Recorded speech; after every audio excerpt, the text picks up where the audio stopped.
Divine and royal greetings, family. Welcome to another episode of Tech Collective's Build Through Broadcast. Today's topic is food as fuel and energy. Why what we eat matters.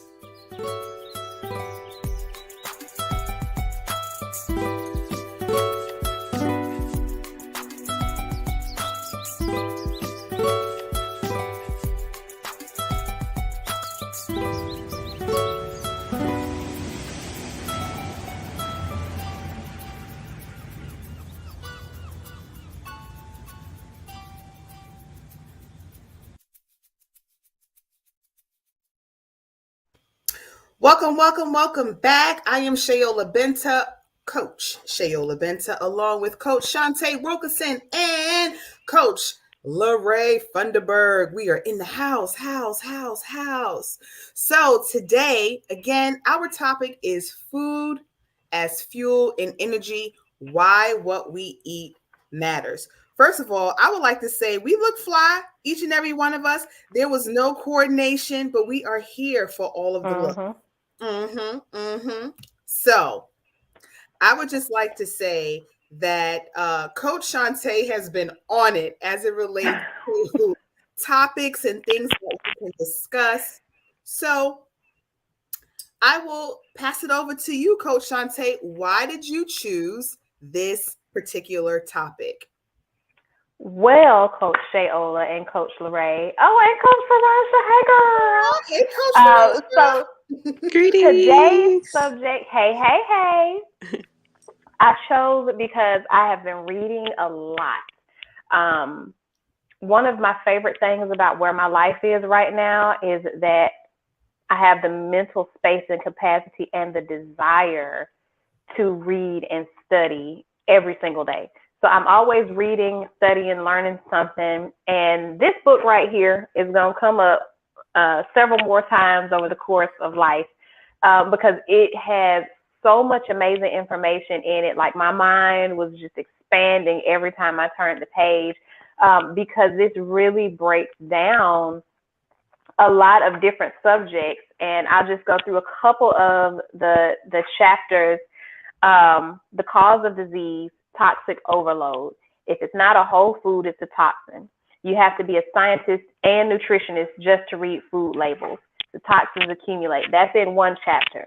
The protein myth, animal meat and organ damage. Americans eat too much meat. That's another chapter. Ditch the dairy. That's a chapter. The bitter truth about sugar. That's a chapter. You are what you eat. That's a chapter. So there's so much information that is packed into this book that will have you really thinking about what we have been taught to put into our bodies and how what we put into our bodies does have a tremendous impact on us on the cellular level. It's not just about this food tastes good, this is the way I was raised, this is the way so-and-so taught me how to cook this. We really have to get out of that mindset of thinking that food is just this thing that we eat so that we don't die. There's a lot of steps in between putting the food in your mouth and death. And what we put into our mouths has a huge impact on how soon and swiftly death will visit. So as we're preparing to move into the food season, we've got Thanksgiving coming up, Christmas coming up, New Year's coming up. These are all holidays where people gather around food.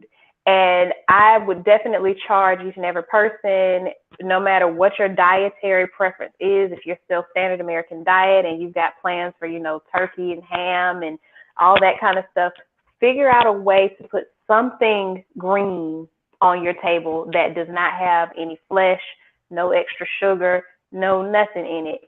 And just try it out. Try it out with your family. Put something green out just to kind of help you on your journey because it is so necessary. Well, hold on. Let me give you one of these. Receive. Right? Because all of what you said was just so like on it and on point. Before, if y'all don't mind, Coach Farasha, Coach LaRae, I would like to just add to that in that tomorrow here in Richmond, Virginia, we are celebrating planting good karma, a feast in finance. And that was really my motivation behind having this event, right? All of the holidays, are coming up, but there really are healthier alternatives to what we are accustomed to eating. And I just decided to share that with community so that they can say, oh, or see, taste, feel, remember, because what I'm noticing too, people may not necessarily remember me per se, but I have had at least 3 people say, I remember how your food made me feel. Right. And that to me is golden. So I love the fact that one, you came up with this topic and it's right around this time of year, this season. So shout out to you for coming through with that. I see that Coach Lorraine is on the screen. Coach Lorraine, do you have anything to add as it relates to food as your fuel, your energy? I know that you definitely have been blazing the trails with your own journey as it relates to food. And not to keep saying but how has it affected you? How are you feeling? Well, overall, I would say I'm feeling great. I definitely notice the differences, especially I would say since I've been on my vegan lifestyle for a while. Really, when I notice the differences in how I feel is when I'm juicing or when I'm fasting. So I get a lot of, when I do extended juices, like 7-day juices, I get a lot of clarity. I start to, things start to come together for me a lot more. I feel like I manifest a lot quicker when I'm juicing. And I feel clean and I'm more conscious of like the things in my body. I'm more aware of like when things are off, and I have an awareness of also what I need to do in order to like fix whatever is going on. So I'm a huge proponent of definitely food is medicine for sure.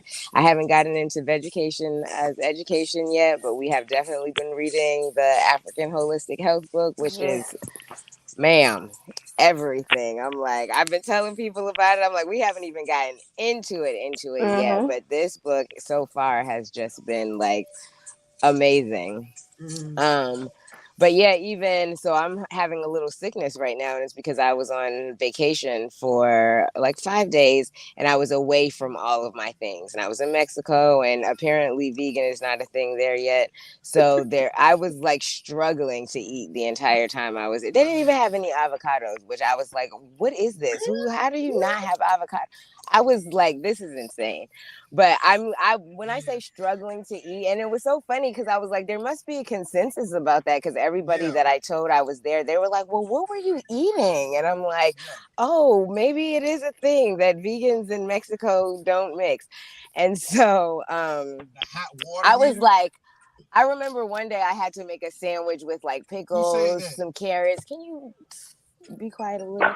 Look, with some pickles, some carrots, I think some lettuce. I mean, I was on the struggle bus, but I'm like, I have to eat definitely for sure. But I really feel like that was what brought down my immunity level. I didn't have I didn't have my green juice, I didn't have my herbs, I didn't have my supplements. And so I'm suffering from it now. So now I'm trying to get back on track for sure. And I know on this next leg, I'm like, oh, I'm gonna be one of those people like, yeah, I'm bringing stuff over there because y'all don't have none for me when I get here, and I can't be down and out. But yeah, definitely. And I'll be quiet because there's noise in the background now. We appreciate the family share. That's really, really real. I'm going to veggie back on something that you said, but before I do that, Coach Farasha, what do you say and feel as it relates to food as being fuel and energy? Yes, I agree. You know, I've been vegetarian for a very long time. Well, a vegan. Sorry, I was a vegetarian first. I'm vegan. And I feel as though ever since I've been on a journey, I feel more energized, more calm, and I, think more, things like that. So, but ever since, the same thing like Lorraine, like how she went on her trip and she haven't been feeling well. It's the same thing that happened to me. I traveled up north right now. That's where I'm at. I'm in my mom's room. This is the best lighting in here. So yeah, ever since I traveled up north, me and the children got really sick, and I was just like, what's happening? Like I'm never sick. And only time I was ever sick is when I was pregnant, and that's when I was eating the most meat as well too. But up here they don't have a lot of fruits with seeds. A lot of things changed, because before, when I did live up here, we did have a lot of food with seeds and things like that. But then also the prices is like super high. Like it's so high. So it's kind of a struggle right now. Yeah. So right now what I'm doing is eating a lot of like pre-made food. So I will go get like veggie burger from the supermarket, and then on top of it, some of the like Asian restaurants, the Asian supermarkets have like the vegetables and things that we need. So I will go there and try to do something with that. But it's like a lot more cooking, actually. I'm doing a lot more cooking. So, so I'm really big on being vegan, plant-based. I'm really big on that because it really helps, and it's cold as well over here. So I'm upping my tea, but even though I'm upping my tea, it's like I still feel like I need other things, because then I'm like hungry and thirsty, more thirsty. So I'm just like, oh my God, where am I going? So it's just like it's different. So, and then I'm very shocked that Coach Lorraine, she didn't have like I would think like, they have all the fruits and everything that you need. Like, that's what I'm very shocked about. Let me tell you, everything had meat in it, and I was like, "What is?" And that chicken, it was like pork. I'm like, "Why is pork such a huge thing out here? Pork and steak." So even they had vegetables. They had like huge vegetable spreads, and I'm like, "Yeah, let me get this." And they're like, "I'm like, what is this in here?" And they're like, "Oh, cerdo, pork." I'm like, "Why? Why would you disrespect the vegetables like this?" Like. And what about for those of us who are not out here eating pig? Like, it was just ridiculous. But there was some fruit, but the fruit wasn't cutting it. I needed some more substance, Right. for sure. That's so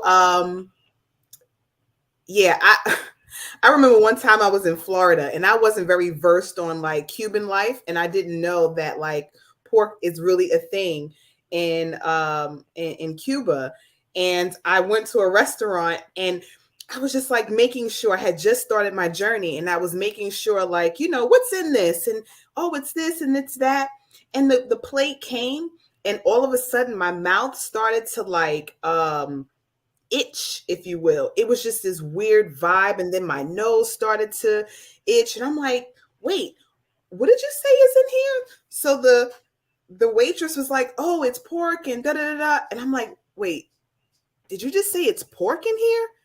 And she says, yes. I said, but that was the reason why I asked you before I ordered it, just to make sure. So I'm all like, call the manager, because this is. So the manager came over, and I will never forget this. This man said to me, it's Cuban cuisine. What did you think? We put pork in everything. He said, this is why we have health insurance, and walked away. Oh. So I was just like, oh, okay. And they do. It's like an expectation. They're like, why are you surprised that it's in there? It's part of the program. Like, we put pork in everything. Like, word. But one of the things that you said that I wanted to veggie back on, as we continue on our journey, not only for our personal lives, but for our professional lives, in our reading Build Through Book Club, there was a passage that really, really, really stuck out to me, especially as practitioners. And I just want to read this short part. It says, the African health practitioner had to first develop their own human detection sensitivity capacities by using Ma'at before they could treat diseased individuals. The healer used sight, music, touch, hearing, dance, smell, food, rituals, and ceremonies as diagnostics and healing instruments. So when you were saying like, just you got to listen to your body. And I think that as practitioners of health, African health, it is really important for us to be able to become human detectors for ourselves so that we'll know what tools to use to bring ourselves back into alignment, thus being able to help our clients, our students, and whoever may be seeking our assistance. So do you find, I see Coach Shantae shaking her head. What say you about that? Most definitely. And just listening to Coach LeRae and listening to Coach Farasha, it brought up another subject that I'm going to have to put in the chat, which is food deserts. We've touched on it before, but I really think that that's something that deserves like a real deep thought out conversation, because you would think that there would be less food deserts than there actually are. To go to a resort in Mexico and not have appropriate 5-star resort in Mexico and not be able to eat, or to be, up north in the United States and not be able to find quality produce is insanity. And I thought about too my own experience. Like, I talk about it like it's nothing, and then I sat still and I thought about it the other day. I live in Dothan, Alabama, and we don't have like a lot of really great places to shop for produce here. Even like farmers markets, they're seasonal. So in the winter months, then you're kind of just Publix, and if you want to take that route, Walmart. We've got a Target. We've got a Winn-Dixie. I think there's like 1 or 2 Winn-Dixies left. There's not like a whole lot of options for quality produce. And I say all the time, like, I'll drive down to Tallahassee, which is like an hour and a half one way, just to go grocery shopping. That's not a luxury that everybody can partake in. Not everybody can or even would think to themselves, the quality of this food is not the quality that I want to put in my body. Let me go somewhere where I know that they're going to have the quality of food that I want to put in my body and shop there. It really does set, or has set into my thought process, how truly blessed and fortunate I am to, number one, have this knowledge that there is a difference in the quality of the produce from one space to another, and that I even have the bandwidth to even desire to spend that additional money to make that trip and get those groceries and do those things, because it's not a common thing. But then when you look at, just the standard things that are readily available, there's always going to be some noodles.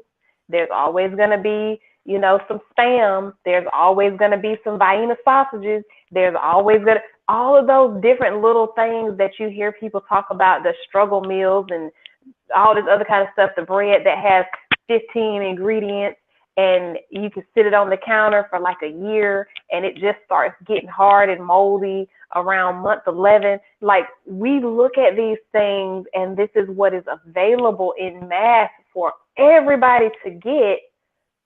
But this is why disease is so prevalent, is because the things that are easy for everyone to get are maximally, not minimally, but maximally processed food items. And that's what we get to put into our bodies.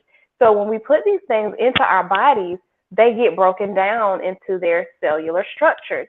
And a lot of those cellular structures are not things that our bodies have been equipped by God to deal with. So we have this load of just toxic stuff just floating around in our bloodstream, sitting in our cells, causing all kinds of chaos and mayhem, because what we have available and what we have been given is totally different from what we actually need, and what we may have available to us might not even be in alignment with what we need, because, again, back to the food desert. So that's a conversation for a different time, but it just is really telling how the system and the structure of not just the United States, but the pervasive mindset of the United States has leached into other societies, in that, you can just ingest whatever and rely on a doctor to give you some magical pill that's going to make it all better. You don't actually need to put forth any effort to have, a positive relationship with food. Just eat what you've always eaten. Just eat what you've been told to consume, and you'll be okay. And people are not okay. They are dying for conditions and reasons that they don't have to. So it's insane. The more I read and study, the more I'm just like, wow. This is where we are. We literally live in a society where they are trying to kill us every day by what we every day. And that's just it. I mean, even down to the devitalization of the soil and the seeds, right? Someone sent me something where they were like, you have to eat like 6 oranges now to get the nutrients of 1, so we are in a space and time where nobody really is safe, whether you're vegan, vegetarian, or even if you are eating flesh foods. We are in a society where they really are striving to kill us. And I know some of the elders around me are just give me the pill, just let me do what I'm going to do. I've eaten this way my whole life. I'm okay. Let me just, or the disease becomes so acute that, a holistic approach may not even work because it's so, far gone, Mm-hmm.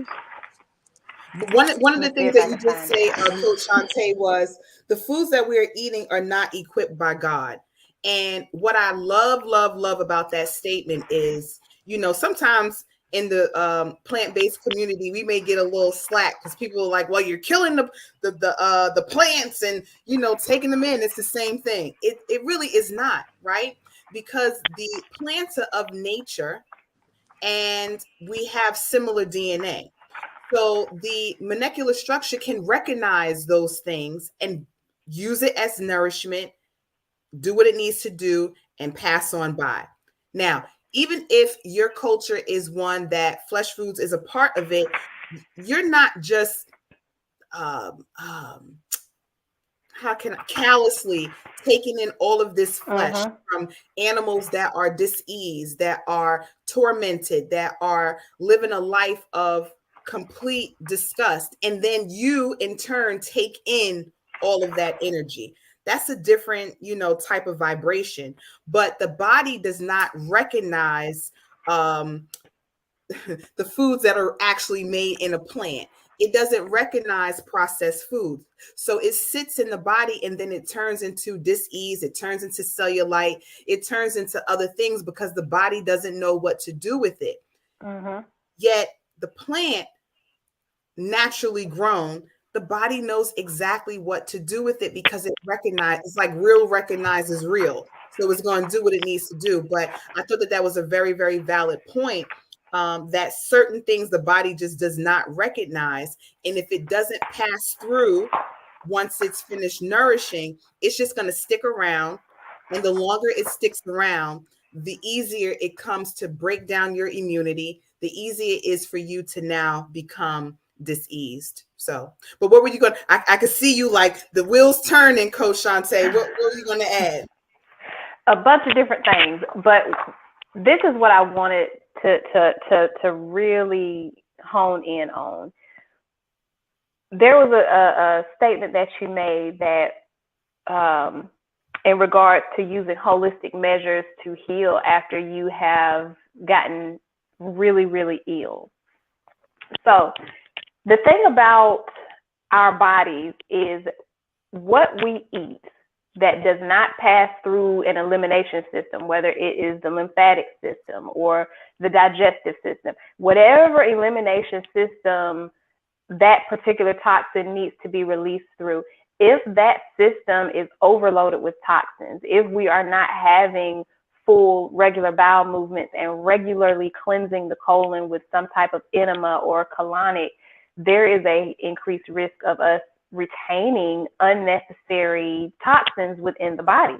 So if you have a toxic load that you've been accumulating for 10 years, 20 years, 30 years, 40 years, 50 years. We've got some of our elders who are in their 80s and 90s, and I didn't bring that book over here, who are extremely sick. And they don't feel like they can make any changes or do anything differently because of how far gone they are.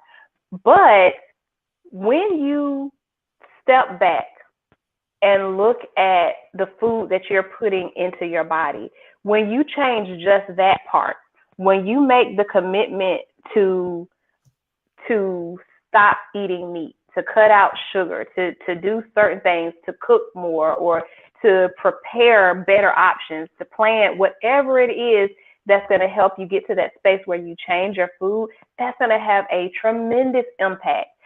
There's my next read is a book called Healthy at Last, and it is a book that's written by a former police officer who was mayor of, I can't remember what city or borough it was in New York that he was the mayor of, but he talked about how he went on his own journey of going plant-based because he had gotten diabetes, and everyone in his family had diabetes. It was so much of an accepted thing to the point where if you went to a family function and forgot your diabetes medicine, you would just ask, hey, who takes this particular prescription? And it's like 5 or 10 people that are like, oh, hey, I brought mine with me. And you can just bum a pill off of any family member because everybody's got this particular disease.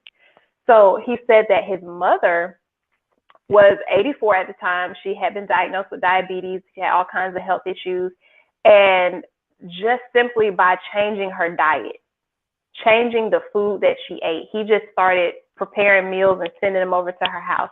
When she started to eat the meals and to give up the other things, her diabetes reversed.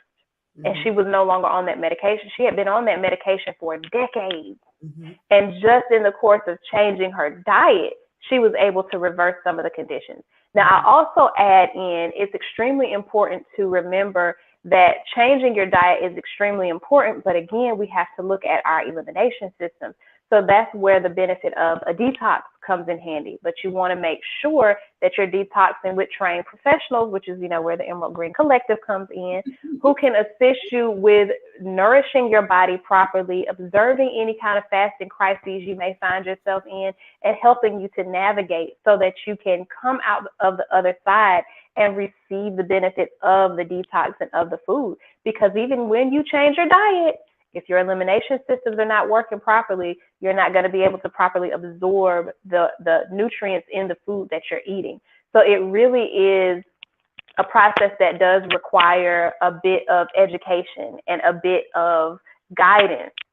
So that's one of the biggest issues that we as the Emerald Green Collective are here to solve is there is a journey that has to be traveled, but it's going to take a lot of time and a lot of knowledge to traverse that path and really get to the other side healthy, because there is a lot less information about this particular lifestyle in the mainstream media than there is in, there's a lot less information about this lifestyle than there is about the other. And if you were to go and talk to your doctor, they would be hard pressed to give you any specific information on nutrition unless they themselves have made it a point to learn about nutrition and how to heal the body from an African perspective also. So, come on over here, click the link, schedule your consultation. There is a wealth of knowledge that exists in this collective. And it's extremely important that as you move forward and you are striving to change your life, that you have somebody that you can ask questions. Because once again, there's a lot less information available about this side of things than there is about the other. And that we know to be true. Ashe. Yeah, I was going to say, just a veggie back, I was going to say, because I remember the first time that I went vegan, like I was vegetarian, and I was just like, oh, let me get rid of, dairy. And, so it was like, oh, okay, but I didn't have the knowledge base, and it didn't last very long. I think I was only vegan for like a year and a half, and I was eating French fries like damn near every day because I was like trying to get full, I'm like, need something to stick to my ribs, French fries and bread. And like I said, it didn't last because I was very unhealthy even as a vegan. And then you see a lot of this now where there's this push, I want to say, to be vegan, but a very unhealthy vegan, you know, a Yep. very junk food vegan. Like you see that all the time. Like I don't want to name any places or things like that. I don't want to, you know, do any harm to what other people are doing out here. But a lot of the vegan spots that I now come across where I'm like, oh, yay, finally we have some spots. But I'm like, and we don't, because it's vegan junk food, you know, and I'm like, this is like the McDonald's of vegan. Like I can't eat here, you know, so the education piece of it is very, very important. And I think I had shared with you guys maybe on one of the last calls too, because I am anemic. So even now learning to, that's like another step of my elevation in my veganhood. Like right now is like really learning how to consume the foods that are going to help combat that, because that's a huge issue for me. Even in this lifestyle. So yeah, I just wanted to veggie back on that piece of it. Give thanks for that. Coach Farasha, any feedback from you? What say you? Yes. So just like what Lorraine was saying with the anemic, I suffer as well with anemia. So that's another thing while me being here in the cold. I felt like that's why like my system was just not feeling like fighting back the way it's supposed to, because it's so cold here. And then not eating healthy, because at first when I came, I really was eating fries. I was eating all types of fries, and I'm just like, you know what? This is cheap. It's $2, two something. I'm gonna get these fries for me and the children. And yeah, it did mess me up. So I'm just like, you know, I can't wait to go home so I could be in my comfort and cook what I have to cook and go where I have to go, like farmers market. Because luckily in Georgia, our farmers market is like all year round. So thankfully we have that. And then not only that, we do have a lot of like people selling things like outside. Sometimes, even though it's like it'd be cold but not that cold, but they still selling, you know. So yeah, you know, that's all I have to say. Now let me ask you, do you feel differently now? And super side note, molasses. Try to replace any of your sugars with molasses. Now, I'm not saying that it's going to bring levels to where it needs to be, but it will help. Right. So and I did just find a good supplement, a blood builder. I think it was called Hemoplex. That one has been, and I actually started to feel the difference using that one like almost immediately. So I'm like, it's really, really good. Yeah. Okay. Awesome. But what I was going to ask is, do you feel now? Okay, I'm traveling. I'm going places where I don't know if they're going to have what it is that I can eat. Do you think that you would prepare or pack differently? Yes. So if I'm driving, because that's what we did. We drove down here. So we did have a lot of things at first, but we didn't plan to stay at this long. Right. So that's why, like, even the natural juices, like I had juices and things like that, and it's all gone. So I'm like, I'm not gonna make fresh juice from GMO. It's pointless. So but yes, I said, you know what, next time I'm gonna definitely even plan for it just in case, because I didn't plan on staying this long. I knew a lot of things changed, but I didn't know it changed this much. Because even shopping, like they you don't get plastic bags here, so you know, I'm just so used to just going in and just coming out. But now it's like, oh snap, I'm forgetting my reusable bag and I have to buy it. Oh my god, I have to put it in the cart, and then I'm just like, oh my god, like, you know, so I'm just gonna have to have backup. Plan B. That's real. A plan B. Right. It reminds me of like when I was a flight attendant. I had to literally carry just in case, because you just never know if you're someplace where they don't have anything. And not that even what I was taking was super duper healthy, but it was healthier than a lot of the cities and towns that we were in. So we are wrapping up on our episode. I was checking to see, I don't know, I don't see it on Facebook, so I will repost there. Thank you to those who have stuck around for this live broadcast. Shout out to those, big up to those who will be seeing this as a replay. And we ask that you like, subscribe, and share. If you think any of your family and friends would benefit from this information, we definitely invite all of those who are in need of a guide or assistance on their journey. We have some great things in store for everyone just to build upon our community. We are here for the long term. So, we're sticking and staying, and we would love for you to come along with us. So until next week, Friday, we say peace, love, and wholeness. Peace, y'all. Bye, y'all. Shantae voice. Peace, y'all.